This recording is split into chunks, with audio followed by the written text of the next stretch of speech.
Hello, you are watching the Nouvel Esprit video series on the theology of the body. This video is dedicated to audience 35. We are your hosts. I am Jeremy Hossotter. And I'm Guillermo Moreno. So in audience 34, we began a new section within the chapter, and it outlined in general kind of the theme of this section. The section was called Commandment and Ethos. And so, if we recall, this chapter is focused on Matthew 5, chapter 5, verses 27, 28. And so, since we're looking at the ethical content of these two verses, what JP2 is going to do for this section is he's going to break it up into three subsections based upon the verse itself. So the first subsection, which we are about to dive into, is broken up as, so here's the part of the verse. You have heard that it was said, you shall not commit adultery. So the focus of the first, or the section here is, is just on this commandment, you shall not commit adultery. Then the next subsection is next part of the verse, quote, but I say to you, whoever looks at a woman to desire her, end quote. And then the last subsection of this section is the rest of the verse, quote, has already committed adultery with her in his heart, end quote. So we're looking at, for the next 2-3 audiences, at the meaning of the sixth commandment as understood by the Israelites. So that's our task now.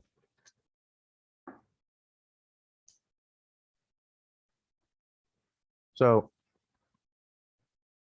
we need to think about Christ's listeners and how they understood the law. The law being is in reference to all 600 some laws of the Old Testament, most prominently the 10 Commandments. So we got to keep in mind that who Christ's listeners are, that they are God's chosen people, the people whom God gave his law to, and his chosen people received the prophets who repeatedly described transgressions of this law. And so when Christ speaks about these transgressions, he is concerned with human interpretations that cancel out the correct meaning of the law. And Christ does not accept these human interpretations that have been passed down for centuries. And so one of these laws that was weakened is precisely the ethical content of the sixth commandment, you shall not commit adultery. And as we will see in the forthcoming analyses, the sixth commandment, the understanding of it was weakened due to concupiscence. So Christ, who came to fulfill the law, came to provide us with a correct interpretation and understanding of the law. So that's our task with the sixth commandment, is understanding what is the ethical content and how did the Old Testament get the interpretation of this law wrong.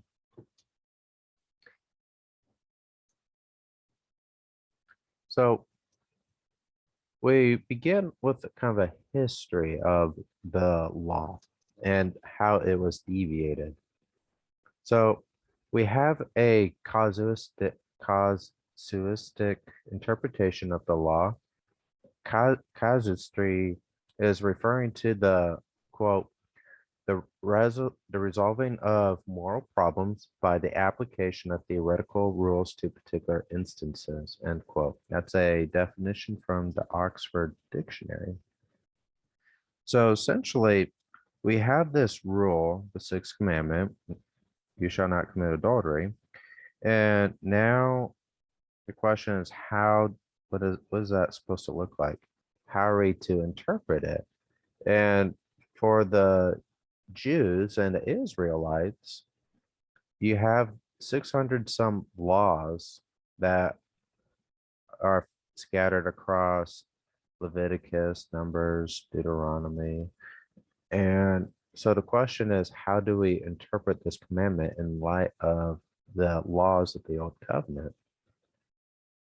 So this casuistic interpretation of the law, in particular the Sixth Commandment, JPII, notes that it was imposed over the original meaning, and that this interpretation has been part of the history of the Old Testament since Abraham. And the problem is due to a systematic defection from monogamy. So when we look at the history of the Bible, when we look at Genesis 12, which begins with the story of Abraham, and just starting there and following through, we see how the failure to uphold monogamy within marriage, that is, the man, only one man and one woman are having sexual relations with each other and with no one else, and it's just a husband and wife, for that matter. When we keep in mind what monogamy is, the deviations throughout history always come with costs that always introduce sin, and those sins always have problems. A couple examples that JP2 notes from the book of Genesis is the example of Abraham and Sarah and Rachel and Jacob. And part of the problem with this, why monogamy was kind of disfavored, was due to the desire to have offspring. And this desire led to sexual relations outside of the marriage. And so you get these polygamous relations. With Abraham and Sarah, for example, Abraham slept with a slave from which came Ishmael. And the line of Ishmael is kind of seen as a condemned lineage in some respect because of this origin.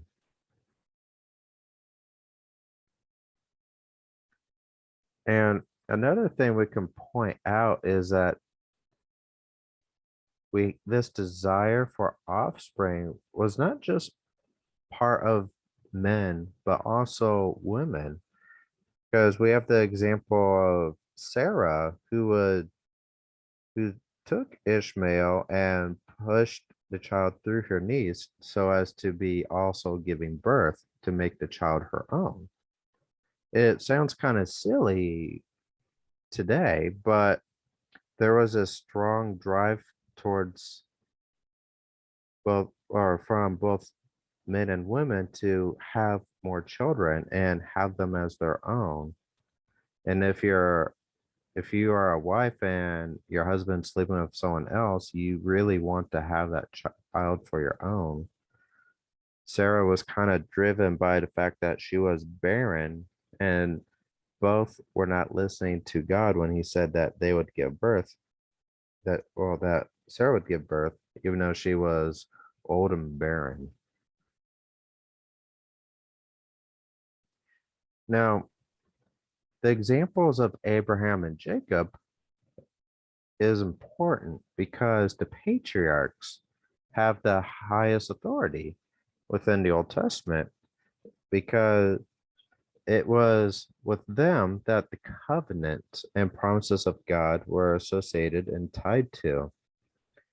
And so these figures are leading role models for the Israelites and later the Jews.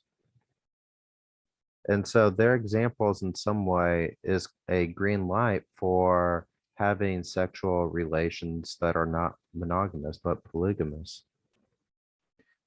Guillermo, did you have anything you'd like to add to this? Yes, insofar as these questions about, oh, how is God supposed to fulfill um the promises of the covenant when, say, for example, Sarah is barren? Of course, God promises Abraham that his offspring will be like the stars. And oh, but there's one major problem. Sarah is elderly and barren. It's a matter of, it's a question of faith, really. Are we going to follow through with God's commandment for monogamy, for marriage, and just trust in him, trust that he is a father who keeps his promises? Just in insofar as they don't stick to monogamy, there is that doubt, this doubt that we've seen since the beginning. And yet we know, okay, things just do not turn out well when we doubt God. And faith is what I wanted to highlight here, and its relationship with, yeah, I'll just say our relationship with God and the concept of marriage. I like how you introduce a lot of key concepts there, Guillermo, especially doubt. It's when you doubt monogamy, you're doubting God's word, Mm-hmm. right? The two go hand in hand there. That's something really today we see, just that doubt in God Oh, yes. leading to this doubt monogamy. Yeah, thank you for that, Guillermo. Thank you. Did you have anything else? Not just yet. Not just yet. Oh, Sounds like you're promising us more oh yes. soon. All right. Yep. Possibly for a future audience, but hopefully not. Okay. Well, we'll find out one video or another. All right. So to continue with this history, the sixth commandment did not affect this. So Abraham, Jacob, they were alive before the time of Moses. It was in Moses' lifetime that we get the Ten Commandments. And so after the reception of the Ten Commandments, the sixth commandment, you shall not commit adultery, did not affect this tradition that began with Abraham and Jacob. And we see this in examples such as David and Solomon. And here, both had multiple wives, they had concubines.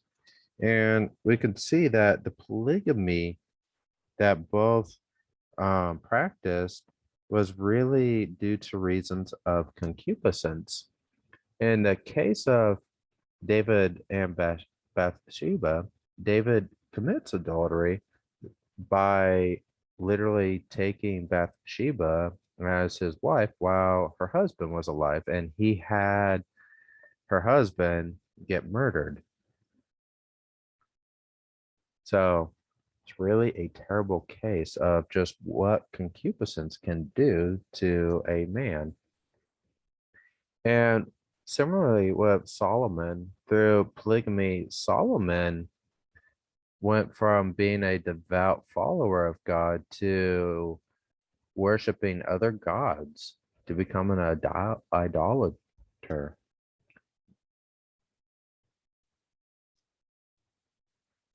So we can see here that the tradition of the covenant under, or we should say the Mosaic covenant and the Davidic covenant, the covenant with Moses and the covenant with David, we never have this realization or consciousness of the sixth commandment requiring monogamy. So you have this bifurcation of here's what the sixth commandment says, but in practice, this is what a lot of the leading male figures of Israelite society are doing. So we need to understand now what constitutes as adultery. So in the Old Testament, adultery was understood as a violation of man's property rights. it was defined within the limit, or it had some clearly defined limits, what constituted as adultery, and there were severe consequences, namely the death penalty.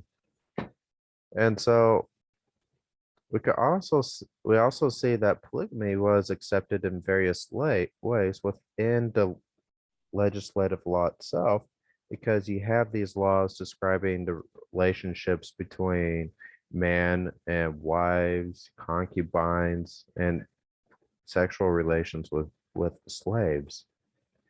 And this does not take into account monogamy. It's when you have practices of multiple wives, concubines, and you have cohabitation with slaves. So on the other hand, we do get the situation where Christ is defending the adulteress in John chapter 8. So you have this crowd of people that wants to stone this woman for committing adultery, and Jesus tells the crowd that whoever is without sin to cast the first stone. And all of them, this entire crowd left because all of them knew they were sinners. Now, what JP2 draws from this is that Christ identifies that adultery is still a sin, but he is appealing, or that Christ is appealing through conscience, through the conscience of the Jews. And the fact that Christ was able to reach the Jews through their conscience shows that conscience can discern what is good and evil in a deeper way, despite the legalistic tradition concerning adultery within the Jewish culture at the time. So our conscience has a power to discern good and evil that can break out of social cultural structures.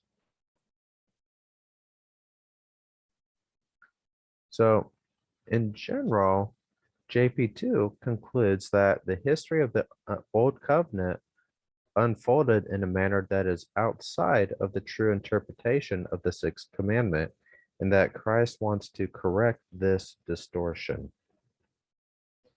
Guillermo, did you have anything else you would like to add? I do not. Okay, I believe this is the last slide then. So thank you for watching our video. If you have been enjoying our content, please subscribe to our social media, like, share, and comment. We have many various social media platforms such as YouTube, Facebook, etc. If you have been enjoying our content, please consider making a financial donation. Your donations go towards the maintenance of our website and the purchase of more resources so that we can continue providing great materials for you.